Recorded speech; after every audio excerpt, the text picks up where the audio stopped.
Saya bilang nggak usah tangkap saya, besok saya datengin Mabes Polisi. Kalau mau tangkap saya besok di situ. Rombongan sirkus ini wartawan segala naik ke lantai paling tinggi. Ternyata Pak Sutanto kabur karena saya mau nanya, pertanyaan saya satu, siapa yang merintahkan penangkapan Rizal Ramli? Presiden SBY atau Kapolri? Abang itu udah gila, udah gila.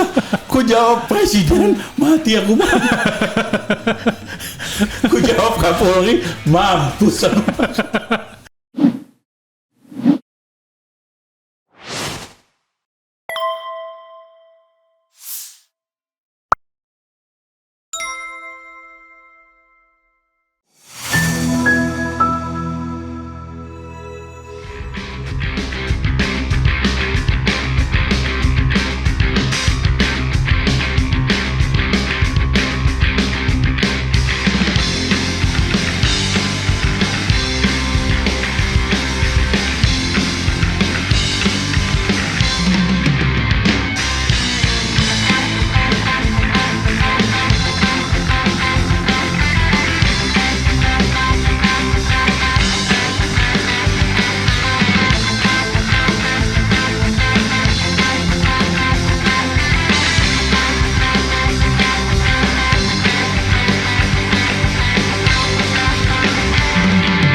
Tapi kalau kita bicara masa lalu aja kan nggak asik.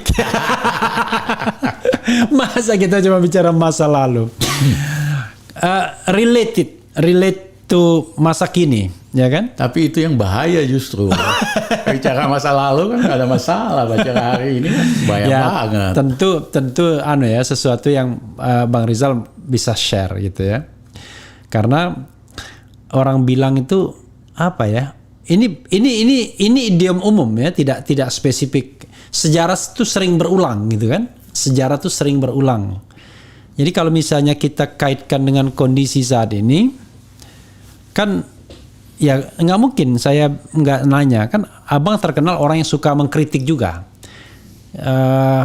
Tapi sebelum itu, biar Sobat RH tidak penasaran, kan abang pernah masuk kabinet di Gus Dur. Ya. No wonder karena memang hubungan dekat. Kemudian di Megawati masih juga waktu itu. Oh enggak? Ya. Oh di Megawati enggak ya? Ya. Saya jadi penasihat informal aja. Oh penasihat informal. Kayak Taufik sama Mega. Kemudian masuk lagi di pemerintahan Jokowi kemarin. Pada waktu SBY, Ya. saya diangkat jadi Presiden Komisaris Semen Gresik Group. Oke, Semen Gresik yang spin off. Enggak, Semen Gresik Group aja semuanya. Oke. Semen Gresik Group pada ya. waktu itu saya masuk, untung Semen Gresik Group hanya 800 miliar. Oke. Dalam 2 tahun kita naikin 3,2 triliun. I see. 4 kali dengan cara nurunin cost bikin semen $8 per ton. Oke. Baru kita naikin gaji direksi 17, rata-rata 17 perusahaan besar di Indonesia. Oke. Baru karyawan kita naikin. Tapi dasar Rizal Ramli, abis itu kita demo menentang kenaikan harga BBM yang dilakukan SBY. Iya kan? Padahal posisi Presiden Komisioner, Presiden Semen Gresik Group. Semen Gresik Itu Group. kan semen Padang, semen Tonasa, Semen Gresik. Sekarang jadi Semen Indonesia sekarang. Kita pimpin demo lebih dari 25.000 dari DPR ke Istana menentang kenaikan harga BBM. Ya gerah lah. Oh itu tahun 2012. Lupa. Ya? Udah lupa saya. Tapi pada dasarnya mereka kesel lah. Iya Kan? Ini orang memang hebat. Bisa naikkan keuntungan 4 kali. Iya. Tapi bandelnya nggak tahan-tahan. Oke. Akhirnya kita pada waktu Itu sama yang Ferry Juliantono ditangkap. Yes, ya. Soalnya sebelum abang Ferry Juliantono semalam datang. Ya. Sama Ferry. Ya, oke. Ya, sama Rike segala. Kita di depan sama Rike sama Ferry. Rike Diah Pitaloka. Iya kan. Oke. Nah tapi mereka bingung nangkep kita. Dibayarlah mantan aktivis 98 untuk bakar 4 mobil plat merah di depan Atmajaya. Oke. Iya kan. Dibayar sama Intel lah ya. Oke. Nah, saya waktu itu lagi di pesantrennya Kiai Maman di Cirebon. Maman Imanul Haq. Oke. Sore-sore kita lihat TV bilang ini ada 4 mobil pemerintah dibakar, ya kan, oleh aktivis yang otaknya itu dikepalai oleh Dr. Rizal Ramli. Oke. Saya kaget. Kita ketawa. Kalau Rizal Ramli bakar mobil mah bukan 4, 10.000. Cuman 4. Nah, dengan alasan itulah. Waktu itu kan abang punya apa? Komite apa tadi? Komite Indonesia Bangkit. Oh, Komite Indonesia Bangkit. Iya, belakang ini Komite Indonesia Bangkit. Rizal Ramli. Iya. Akhirnya mau dituntut lah kita macam-macam lah. Iya kan? Mau ditangkap. Iya kan? Nah, saya bilang, saya waktu itu di Bangka, mau ditangkap kita di Bangka. Jalan Bangka? Enggak, di Bangka beneran. Oh, Bangka beneran? Almarhum istri saya kan yang itu Siafung, yang kedua kan. Oke, iya. Setelah istri saya yang pertama yang meninggal, 2 tahun kemudian saya kawin. Iya. Sama Liu Siafung. Oke. Orang Bangka. Orang Bangka, oke. Nah, kita lagi lihat kampungnya. Begitu saya ke airport, ya kan, udah ditungguin sama polisi mau nangkep. Tapi kan kita teman banyak. Iya. Ya, telepon kita, Bang, abang udah tungguin polisi mau ditangkap nih. Ya udahlah kamu aturin bagaimana, gue penting pulang dulu ke Jakarta. Ya udah abang tunggu aja, mobil nggak usah masuk pelataran airport dulu. Begitu pesawatnya ready, kita buka pintu, abang langsung ke pesawat. Ya kan? Bah, bener. Proses polisi nunggu. Yang telepon polisi juga? Bukan. Sipil-sipil kan banyak simpatisan kita. Oke. Ya kan? Jadi proses itu kita nunggu dulu di luar pagar. Begitu udah mau berangkat, dibuka pagarnya. Jadi kita nggak masuk gate biasa, langsung naik kan ke pesawat berangkat. Oke. Nah di Jakarta udah banyak wartawan nungguin. Ya, saya bilang jangan ini deh, nggak usah tangkap saya. Besok saya datengin Mabes Abri, Mabes Polisi, Mabes Polri. Ya. Kalau mau tangkap saya besok di situ. Wame jadi headline. Kan kita datengin waktu itu Panglima Kapolrinya Sutanto. Oke, Ya kan? Jenderal Sutanto ya. Saya datang dengan lawyer kita, Ketua Hasibuan dan kawan-kawan aktivis. Kita dari Blok M bawa kembang bagiin sama rakyat. Begitu itu kan biasa nggak boleh masuk dong. Iya. Kita tegas saja, mana ajudan Kapolri, panggil. Ya, mohon maaf nggak kayak Gatot ngadepin polisi gitu. Ya kan, akhirnya diantar ke Pak Kolonel. Pak Kapolri lantai berapa? Kita harus tegas sama aparat kita. Antar saya ke situ. Jadi rombongan sirkus ini wartawan segala naik ke lantai paling tinggi. Ternyata Pak Sutanto kabur. Karena saya mau nanya, pertanyaan saya satu, siapa yang merintahkan penangkapan Rizal Ramli? Presiden SBY atau Kapolri? Nah, habis itu, siapa orang nomor 2 paling kuasa di sini? Wakil Kapolri, Jenderal Nanang. Lantai berapa? Lantai segini. Antar kami situ. Antar lagi omongan sirkus. Nggak ada juga? Keluar Kolonel Nana. Kolonel. Ada apa Pak Ramli? Komjen. Ya Komjen, Nanang kan? Ajudan datang keluar kan? Kolonel biasanya kan? Ada apa Pak Ramli? Iya saya mau ketemu Wakil Kapolri, mau nanyakan pertanyaan. Siapa yang perintahkan penangkapan Rizal Ramli? Kapolri atau Presiden SBY? Masuk nih ajudan. Keluar lagi. Pak Kapolri bilang nggak bisa jawab pertanyaan begitu. Cuman Wakil Kapolri ngajakin makan siang minggu depan. Akhirnya kita minta lagi, siapa yang nomor 3 paling kuasa di sini? Kabareskrim, Bambang Hendarso. Antar saya, Pak gedungnya beda. Ya udah antar. Antar datang lagi rombongan sirkus ini. Bambang Endarso kabur. Karena dia udah tahu kita mau nanya gitu. Itu kan pertanyaannya nggak bisa dijawab. Iya. Nggak mungkin dijawab lah. Akhirnya ada wakilnya Bambang Endarso, kolonel orang Batak. Iya.